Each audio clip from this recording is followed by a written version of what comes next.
Struggle सबके life में आता है, तो मैं बोलना चाहूँगी कि स्ट्रगल से भागना नहीं है। जितना आप कोशिश करोगे उतना आपको मुकाम हासिल होगा।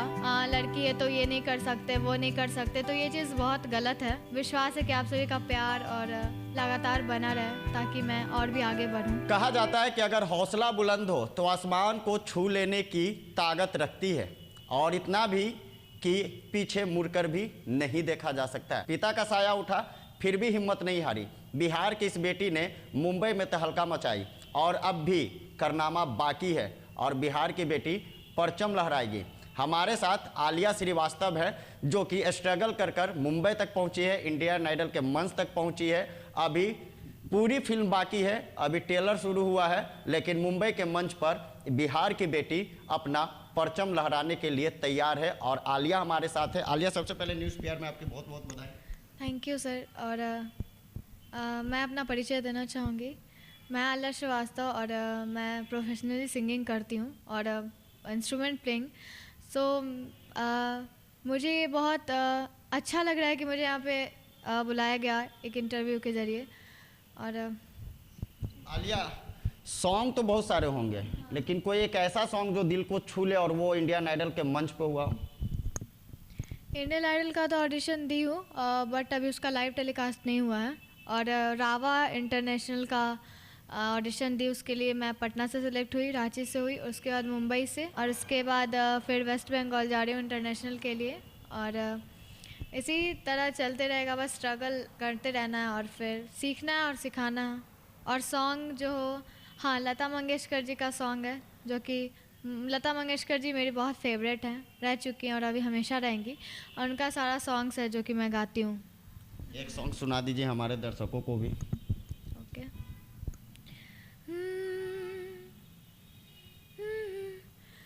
मौसम कोई हो इस फिजा में रंग बन के रहेंगे हम फिजा में, चाहत की खुशबू यूं ही जुल्फों से उड़ेगी फिजा हो, या बहारें यूं ही झूमते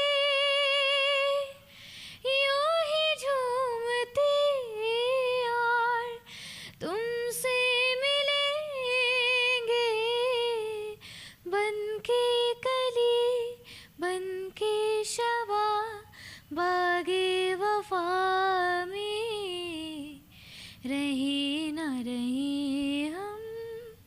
थैंक यू। बिल्कुल, जिस तरीके से सॉन्ग को अपना, और एक सामने ये भी बता रही थी आलिया कि आप तैयारी कर रहे थे और उस दरमियान एक घटना घटी थी, आपके फादर इस दुनिया में नहीं रहे। हाँ, वो एक्चुअली जब मेरे फादर नहीं, तभी से जब नहीं रहे तब से मैं स्टार्ट की, क्योंकि उस टाइम कुछ लग नहीं रहा था, तो मैं म्यूज़िक को अपना लाइफ मानी और इसी के साथ स्टार्ट भी इसी के साथ की और इसी के साथ अंत भी करना। सो था बहुत स्ट्रगल टाइप, बट एक म्यूज़िक ही था जो कि इतना सहारा और इतना मतलब एक क्लोज टाइप, तो इसी को मैं अपना एकदम फ्रेंड टाइप सब कुछ इसी को मान ली। और स्ट्रगल सबके लाइफ में आता है, तो मैं बोलना चाहूँगी कि स्ट्रगल से भागना नहीं है। जितना आप कोशिश करोगे उतना आपको मुकाम हासिल होगा, मेरा यही कहना है। बिल्कुल, बिहार की बेटियां सुन ले, स्ट्रगल से भागना नहीं चाहिए, मेहनत करना चाहिए। बिहार कई ऐसे घर होते हैं, बिहार है, बिहार में माता पिता सोचते हैं कि बेटी बाहर जाएगी, किस तरीके से रहेगी, क्या करेगी, घर से कभी दबाव? हाँ, वैसा मेरे को तो नहीं मिला, मेरे को फुल सपोर्ट मिला है, और पेरेंट्स से, मम्मा से, भैया लोग से पूरा सपोर्ट, जितना कि सपोर्ट शायद मिलता हो। तो मैं सभी पेरेंट्स को ये बोलना चाहूँगी कि अपने जितने भी बच्चे हैं वो सबको फुल सपोर्ट कीजिए, ताकि वो जिस वे में जाना चाहते हैं उस वे में भेजिए। एक पढ़ाई के लिए फोर्स, बहुत लोग को देखते हैं कि लड़की है तो ये नहीं कर सकते, वो नहीं कर सकते, तो ये चीज़ बहुत गलत है, क्योंकि आजकल सब लोग एक लेवल बाई हैं। तो मैं चाहूँगी कि अगर जो भी जिस फील्ड में जाना चाहता है वो प्लीज़ जाने दो, क्योंकि मैं भी पढ़ाई भी करती हूँ और सिंगिंग भी करती हूँ, तो ये मैटर नहीं होता है। एक सपोर्ट चाहिए बच्चों को, और वो चीज़ आप समझे तो कोई दिक्कत ही नहीं होगा। माँ का साथ हमेशा मिलते आया? हाँ, पूरा साथ है। क्या लगता है कि जिस तरीके से बिहार को बिहार के बाद अब दिल्ली मुंबई का मंच आएगा, एक बड़े प्लेटफॉर्म आएगा, उसकी किस तरीके से तैयारी कर रही हैं और आगे अगर जो भी सिंगिंग करती हैं उन्हें क्या कुछ तैयारियां करना होगा उस प्लेटफॉर्म के लिए? हाँ, इसका सिंगिंग जो है ये बहुत कम बात नहीं है, इसमें बहुत ही तैयारी रहना चाहिए, बहुत रियाज़ रहना चाहिए। रियाज़ के बिना कुछ नहीं है ये चीज़। और उसके लिए यहाँ पर बिहार में कुछ नहीं, लेकिन अगर मुंबई जाओगे तो मतलब मुंबई का अलग ही एक फ़ीचर होता है, अलग ही एक स्ट्रगल होता है। वहाँ पे टाइम बहुत प्रेसियस होता है, टाइम को अगर लेकर नहीं चलोगे तो फिर पीछे रह जाओगे आप लोग। तो मैं यही बोलना चाहूँगी, और मेरा भी इसी टाइप रहा। पटना से ऑडिशन दी, 1 मंथ के बाद रिज़ल्ट आया रावा का, फिर रांची दी, फिर मुझे डर लगा कि पास आउट होगी कि नहीं होगी, फिर रांची दी, फिर मुंबई जाकर मैं प्रोग्राम की। वहाँ पे पूरा 30,000 लोग के सामने, जो भी मेरा एकदम फर्स्ट अपॉर्चुनिटी था। उसके बाद फिर वहाँ से वेस्ट बंगाल चूज़ हुई, और फिर सोनू भैया भी जो आए थे उनके साथ भी मेरा यानी सोनू सूद। हाँ, सोनू सूद, हम भैया ही बोलते हैं। हाँ, उनके साथ मैं ऑन द स्टेज एंकरिंग की हूँ, सिंगिंग की हूँ, और बाकी बात हुई। इसी के साथ मेरा चलते रहा और अभी चल रहा है, अभी भी चल ही रहा है स्ट्रगल। सोनू सूद से क्या कुछ बात हुई है आपकी? सोनू सूद से बस मुझे वहाँ प्रोग्राम के लिए बुलाया गया था। सोनू सूद आए थे तो एंकरिंग के लिए, प्रोग्राम के लिए बुलाया गया था, और सिंगिंग के लिए बुलाया गया था। बस सिंगिंग और एंकरिंग मेरा हुआ, और फिर बात हुई कुछ। और सोनू सूद भैया वहाँ पे मतलब कुछ बच्चे थे, हेल्पफुल इंसान हैं ये मैं मानूंगी, क्योंकि वहाँ भी एक बच्चा था छोटा सा, उसको भी तुरंत हेल्प किए। तो I am big fan for Sonu Sood.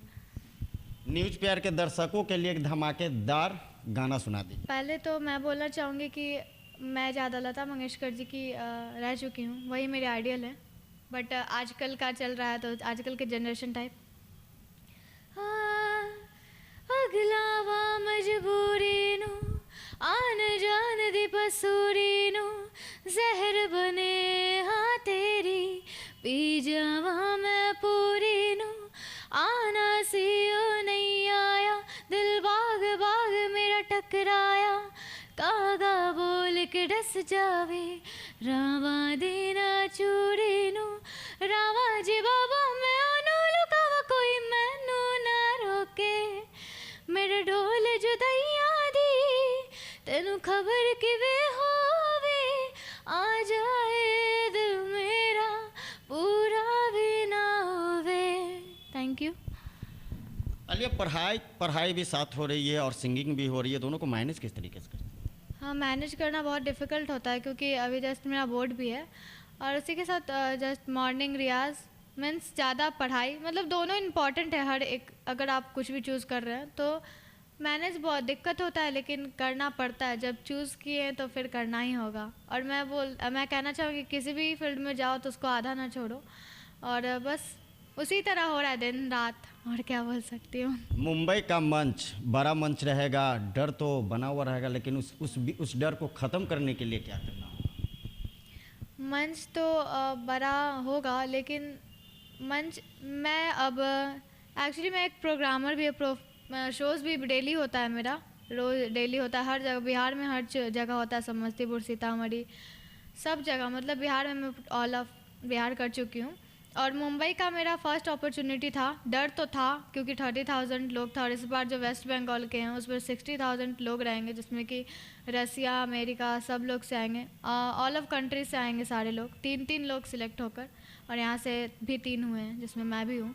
तो इंटरनेशनल देने जा रही हूँ, तो डर बहुत है, लेकिन एक डायलॉग है ना कि जो डर के आगे जीत है, तो वही चीज़ बोल के मैं अपनी बातों को बताऊँगी। और बस डर है, लेकिन रियाज़ ऐसा होना चाहिए कि डर से भाग जाए, तो मैं वैसा रियाज़ कर रही हूँ। और मुझे ऑफकोर्स विश्वास है कि आप सभी का प्यार और लगातार बना रहे, ताकि मैं और भी आगे बढ़ूँ। बिल्कुल, ये स्ट्रगल की कहानी थी, अभी और हम दिखाएंगे। अब आलिया के निजी ज़िंदगी के भी बारे में हम लोग जानने की प्रयास करेंगे, तब तक बने रहें। कहा जाता है कि हुनर को बाकी आजमाया जाता है, लेकिन उसे सुधार कर भी रखा जाता है। पत्रकारिता हो या सिंगिंग की दुनिया हो, आपका गला अगर ठीक हो तो सब कुछ ठीक है। बहुत सारी परहेज करनी पड़ती है। आलिया हमारे साथ है। सिंगिंग से तो बिहार का मन जीत ही लिया है, अब मुंबई की बारी है, और मुंबई का भी लगभग मन जीत ली है। आलिया, थोड़ा सा पर्सनल सवाल है। सबसे पहले तो ये बताइए, एक होता है खान पान भी गले के लिए बेहद इम्पॉर्टेंट होता है। हाँ, बहुत इम्पॉर्टेंट होता है। जैसे खाना पीने में क्या क्या? हाँ, जैसे खट्टा चीज़ नहीं पीना, खट्टा चीज़ नहीं खाना है, ठंडा नहीं पीना है, कोल्ड ड्रिंक्स वगैरह अवॉइड करना है, यही सब चीज़ जो कि गला को हानि ना करे। लेकिन मैं खा लेते हैं ना? नहीं खट्टा नहीं खाती हूँ, बट मतलब उतना गला को वैसा बनाए कि ये सारा चीज़ सह सके। और लता मंगेशकर जी ही से हम सीखे हैं कि वो सारा चीज़ खाती थी, मतलब मिर्चा नहीं खाना रहता तो मिर्चा खाती थी। वो उनका भी यही कहना था कि अगर गला को हम वैसा बना लें कि अगर आप ठंडा पानी पीने से भी कुछ ना हो रहा तो वो उससे बड़ी बात कुछ नहीं है। हाँ, कहा जाता है कच्ची मिर्ची खाने से, हम लोग की माता पिता कच्ची मिर्ची खाने से गला साफ होता है ना? हाँ वो बोलती है, लेकिन म्यूज़िक में होता है कि ख़राब भी होता है, तो दोनों चीज़ को मुझे तो समझ ही भी नहीं था किसका माने क्या नहीं माने, तो उस टाइप होता है। लेकिन मैं बहुत अवॉइड करती हूँ, पिकल, वाटर, कोल्ड ड्रिंक, बहुत गर्म पानी जितना हो पीना चाहिए। और मैं बताना चाहूँगी कि मैं 2021 की मिस कोहिनूर पटना भी बन चुकी हूँ, और इससे के ज़रिए मैं सभी को एक अच्छा वे बताना चाहूँगी कि सभी लोग मॉडलिंग के बारे में, नेगेटिव सोच के बारे में मैं बोलना चाहूँगी कि प्लीज़ पॉजिटिव करें, क्योंकि ये सफ़र मेरे लिए भी थोड़ा मुश्किल था मॉडलिंग को लेकर कि मॉडलिंग में नहीं जाना चाहिए दिस दैट। बट जब मैं गई तो मुझे पता चला कि अपना एक नेचुरल ब्यूटी को शो करने का एक प्लेटफॉर्म बहुत अच्छा है। तो मैं मिस कोहिनूर का तैयारी की और ऑफ कोर्स मैं उसमें विन भी हुई हूँ। स्कूल लाइफ से ही लता मंगेशकर जी की फ़ैन है? हाँ, पहले मैं डांस करती थी, डांस की शौक, वेस्टर्न डांस, क्लासिकल डांस, उसके बाद म्यूज़िक फील्ड में आई हूँ। तो म्यूजिक फील्ड में क्या सोच कर फिर आ गए? मम्मी बोली थी मम्मी एक दिन शो देख रही थी टीवी का जिसपे कि सारेगामापा दे रहा था, और मैं भी देख रही थी। मम्मी बोली कि करना है, तो मेरा आदत है कि मम्मी जो भी बोलती है बोल देती हूँ कि हाँ करना है, तो मैं बोल दी। और फिर सेकंड डे मम्मी हारमोनियम लेके आ गई, उसके बाद करना ही पड़ा। उसके बाद 1 दिन 2 दिन मन नहीं लगने लगा, लेकिन फिर जब 2 महीना हुआ, 2 मंथ हुआ, उसके बाद फिर मैं स्टार्ट की अच्छे से डांस, क्लासिकल डांस, उसके बाद सारेगामापा माँ ने देखा और बेटी को सिंगर बनाने का ठान लिया। तो बेटी भी पीछे हटने वाली कहाँ थी, माँ की बात मानी और एक बड़े मंच की तैयारी हो रही है। चलिए, कॉलेज लाइफ तो अभी होगा। हाँ। कॉलेज लाइफ में कोई ऐसा जो बोला जाता है कि साथ देने वाले रहते हैं हमेशा? हाँ, मेरे कॉलेज लाइफ में सब साथ देते हैं, सब लोग। कोचिंग में भी सब लोग बहुत प्यार करते हैं, मतलब पूरे लोग, कोई एक नहीं, सभी लोग। अच्छा, एक अभी ऐसा कोई नहीं है? नहीं अभी फोकस करना है एम पे, हाँ गोल पे कोई भी नहीं है। मैं इस पे ध्यान नहीं देना चाहती हूँ, क्योंकि ये चीज़ गोल अचीव नहीं करवाता है जो भी है। लेकिन जो गोल अचीव हो जाता है ना एक बार, तो उसके बाद अलग ही एक मज़ा होता है। और इन सब चीज़ में मैं आजकल जनरेशन को बोलना चाहूँगी, क्योंकि जनरेशन कुछ ज़्यादा ही आगे बढ़ चुका है, पेरेंट्स से भी आगे बच्चे लोग बढ़ रहे हैं। तो मैं एक पेरेंट्स के तहत ही बोलना चाहूँगी कि इन सब को छोड़कर ज़्यादा गोल पे अचीव करें, उसके बाद तो दुनिया पीछे है। इन सब चीज़ों पर फोकस ना करें, अपने गोल पर फोकस करें। और कैरियर सबसे अहम होता है कि अपना कैरियर अगर आप बना लेते हैं तो आपके पीछे दुनिया झुकने को तैयार हो जाती है। कैरियर ही सब कुछ है और कैरियर से बढ़कर कुछ नहीं होता। किसी भी फील्ड में हो, कैरियर मायने रखता है। और बिहार की बेटी आलिया श्रीवास्तव मुंबई के बड़े मंच पे गाएगी, और न्यूज़ पीआर की तरफ से इनको बहुत बहुत शुभकामना है कि अपना रंग बिखेरे और बिहार का नाम रोशन करे। अपने सहयोगी आनंद के साथ राजन कुमार, न्यूज़ पीआर पटना।